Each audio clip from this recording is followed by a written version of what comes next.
जय Shri Krishna. Hello friends, कैसे हो आप सभी। आई होप आप सभी बहुत अच्छे होंगे और अपनी अपनी गार्डनिंग अच्छे से कर रहे होंगे।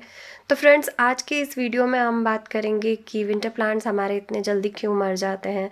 2-3 महीने ही मुश्किल से ही फ्लावरिंग करते हैं और मरने लगते हैं।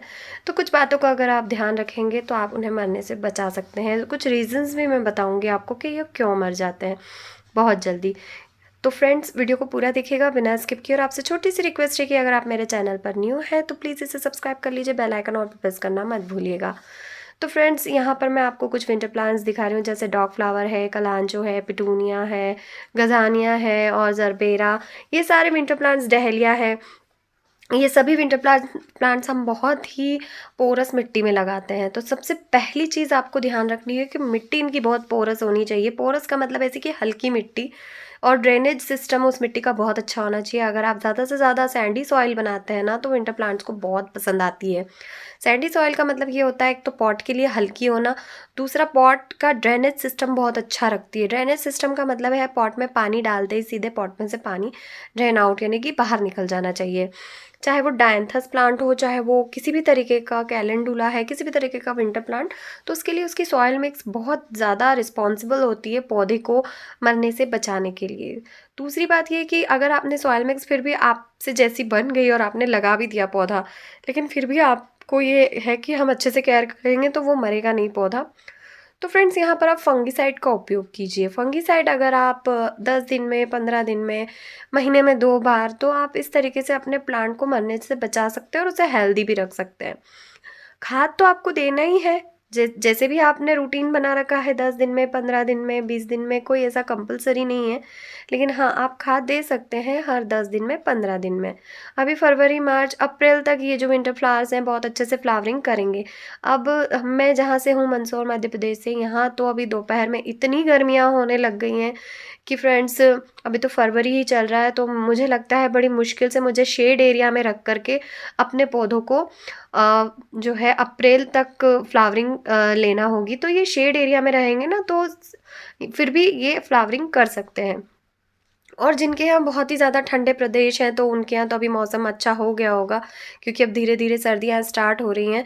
तो अब जो उनके विंटर प्लांट्स हैं, वो तो उनके हर तरीके के जो प्लांट्स हैं, चाहे पेरेनियल हो चाहे विंटर हो, तो सभी अच्छे से चलते हैं। तो एक सीज़न का भी ध्यान रखिए कि अगर आप आपके यहाँ विंटर सीज़न है लेकिन फिर भी गर्मियाँ बढ़ चुकी है, जैसे मैं हमारे यहाँ एमपी में गर्मियाँ बढ़ने लगी हैं कभी कभी बीच बीच में, तो थोड़ा सेमी शेड एरिया में मैं पौधों को रख दूँगी, विंटर प्लांट्स को, ताकि ये बहुत जल्दी धूप की वजह से मरे ना।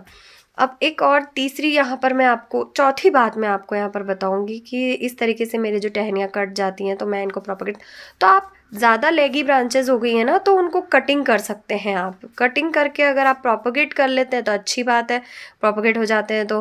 और अगर नहीं होते हैं तो भी आप कटिंग तो ज़रूर कीजिए उनकी। अगर अच्छे से फूल रहे हैं तो अब अभी मत कीजिए, लेकिन हाँ, मार्च तक इनको अच्छे से कटिंग कर दीजिए तो ये अप्रैल तक और भी अच्छे से फ्लावरिंग करेंगे। तो आप कटिंग प्रूनिंग इनकी टाइम टाइम से पिंचिंग वगैरह करते रहिए, तो ये और अच्छे से अपनी रूट्स को एक्टिव करते रहेंगे। अगली बात, जो पांचवी बात मैं आपको ये बताने वाली हूँ कि कटिंग प्रूनिंग और फंगीसाइड, सेमी शेड एरिया में रखना प्लांट को, ये सब तो मैं आपको वैसे भी दूसरी वीडियो में भी बताती हूँ। लेकिन विंटर प्लांट के मरने का मेन रीज़न होता है वाटरिंग। वाटरिंग, अंडर वाटरिंग और ओवर वाटरिंग, दोनों चीज़ें पौधे को बहुत नुकसान पहुंचाती है। अब सबसे पहले ओवर वाटरिंग की बात करते हैं, जिसमें अत्यधिक पानी देना। तो अभी मौसम थोड़ा ऐसा है, जैसे हमारे मध्य प्रदेश का ऐसा है जहाँ से मैं हूँ, वहाँ का थोड़ा मौसम ऐसा है कि दोपहर में बहुत गर्मियाँ होती है, शाम को बहुत सर्दी होती है। तो प्लांट शाम को और रात को बिल्कुल गीली मिट्टी में रहे तो भी ठीक नहीं है, और बिल्कुल दोपहर में सूखी मिट्टी में रहे वो भी ठीक नहीं है। तो मुझे बड़ी मिट्टी चेक करके इनमें पानी देना होता है, और अगर मैं चेक करके पानी ना दूँ तो पौधे अंडर वाटरिंग में चले जाते हैं। यानी कि जो अंडर वाटरिंग होती है उसमें पौधे ड्राई होने लगते, पत्तियां लीव्स डाउन कर देते, ये सभी को पता है। लेकिन क्या किसी को ये पता है कि कलियां तक सूखने लगती हैं पौधों की। तो कलियों को सूखने से बचाइए, वो पौधे को स्ट्रेस देती है वो चीज़। क्योंकि जो पेरेंट्स होते हैं उनके लिए भी उनके बच्चे बहुत ज़्यादा इंपॉर्टेंट होते हैं, बजाय उनके खुद की लाइफ से ज़्यादा बच्चे ज़्यादा इम्पोर्टेंट होते हैं, उसी तरीके से पौधे को अपनी पत्तियों और अपने खुद की ब्रांचेस से ज़्यादा अपनी कलियों से प्यार होता है। तो जैसे आप यहाँ पर कैलेंडुला देख रहे हैं, कैलेंडुला की ये जो कली है ये अंडर वाटरिंग की वजह से देखिए ड्राई हो गई, जबकि कली खिलनी चाहिए, बट ये इस तरीके से मुरझा जाती है और फ्रेंड्स खिलती नहीं है। ऐसा ही गुड़हल में भी होता है। गुड़हल में भी जब हम अंडर वाटरिंग या ओवर वाटरिंग करते हैं उसी के ऊपर जो है पौधे खिलते हैं। एक सिर्फ एक ही प्लांट नहीं, ये हर प्लांट पर ये नियम लागू होता है। पौधे की कलियों का खिलना उसकी वाटरिंग पर डिपेंड करता है।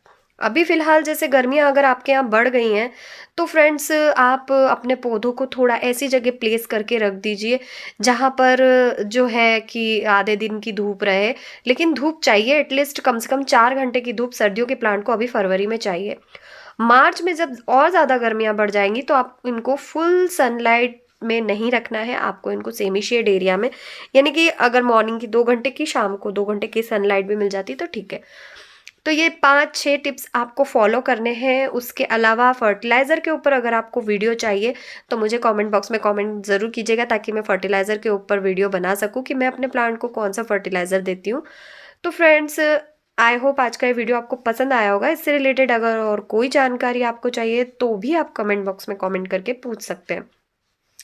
वीडियो पसंद आया तो वीडियो को लाइक कीजिए, शेयर कीजिए, चैनल पे न्यू है तो सब्सक्राइब ज़रूर कीजिए, बेल आइकन ऑल पे प्रेस करना मत भूलिएगा। और फ्रेंड्स, अगर आप मुझसे प्लांट्स परचेस करना चाहते हैं तो आप मुझे इंस्टाग्राम पर फॉलो कीजिए, वहाँ पर भी मैं अपने गार्डन के वीडियोज़ और अपनी क्रिएटिविटी डालती रहती हूँ। वहाँ पर जो भी गार्डनिंग से रिलेटेड होती है, प्लांट खरीदना है तो फॉलो करके मुझे मैसेज कीजिएगा, वहाँ पर फुल डिटेल आपको मिल जाएगी।